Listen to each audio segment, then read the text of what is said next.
Hello, this is Alex from phpacademy.org, and this is a video tutorial for the new Boston.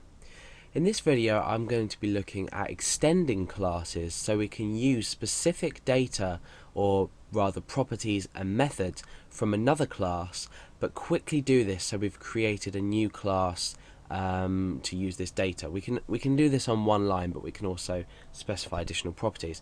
If you don't know what I'm talking about, then follow along this example. This is the bank account class from the previous examples, the previous videos.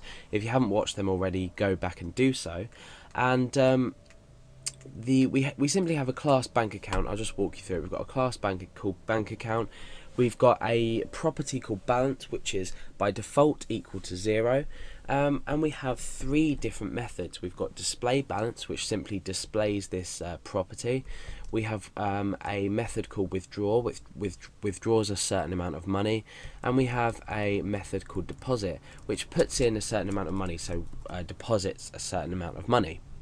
Okay, so now what we want to do is we want to think about what happens if we want to create a savings account.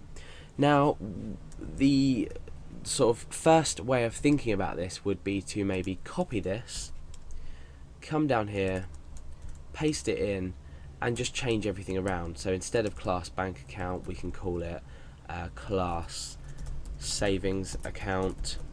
The balance we can keep, the display balance we can keep, the withdrawal we can keep, and the deposit we can keep as well. So what we've essentially done is created a new class called savings account, but with exactly the same properties and methods of our bank account up here. Now, by doing this, we've duplicated code, and the point of object-oriented programming is that you can reuse classes, but call them different names, and you can add different properties, but keep certain aspects of your other class. So we do this using extends. You notice now I've deleted the duplication of this bank account class. What we're going to do now is we're going to create a new class, but we're going to do exactly what we just did by copying and pasting, but with one line. So let's go class savings account.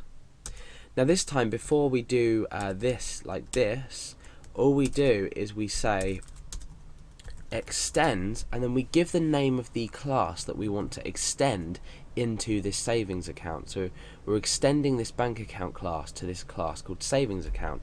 So we just type bank account, and that's it. That's all you need to do. Inside here you can specify additional properties, but as of now this savings account has all the properties and methods of our bank account class. So we've got a public balance and public methods here, which we can use within our savings account. So let's just go ahead and test this. If I was to say Alex savings equals new savings account, let's go first of all to our browser and test this. Okay, you can see that nothing's come up at the moment, but this basically means that this has worked. And now what we can say is Alex savings display balance, and let's echo that out. So you can see that balance is 0. Now notice we're using this savings account class. So what we've done is successfully extended our bank account class into this savings account. So we have used all the methods. So instead of the first method I just showed you, copying and pasting the whole class and just changing the name, we're now not reusing any code whatsoever, because we are keeping the same class, but we're just creating a new class as an extension of the main bank account class.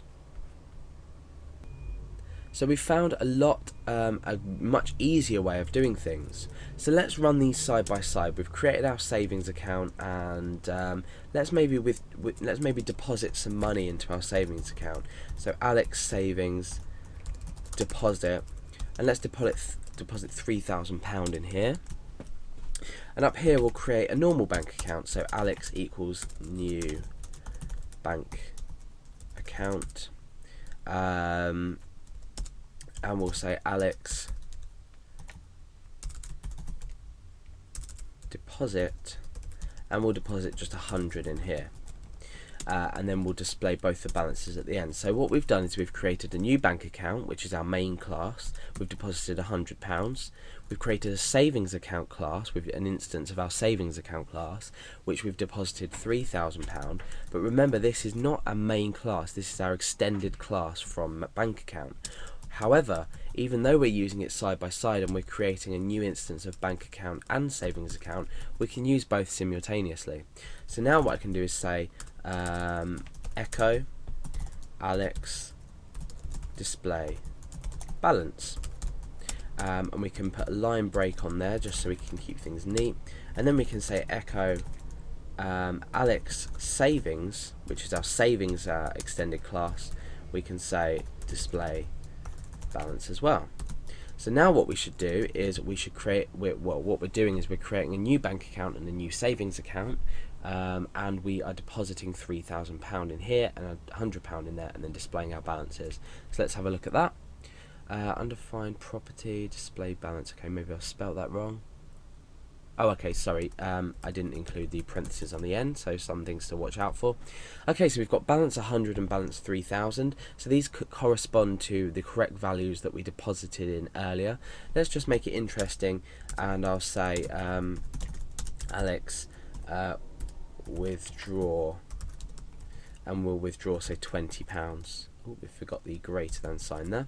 So we were left with this value. So you can see that we can do different things to different our different classes now that we've created new instances of them. Even though we haven't put anything in here, we've extended so we can use the methods and properties inside. But what we can also do, more interestingly, is we can specify additional properties that we want now inside our savings account, and we can do the same with methods as well. So we can specify additional methods and additional properties inside this savings account class.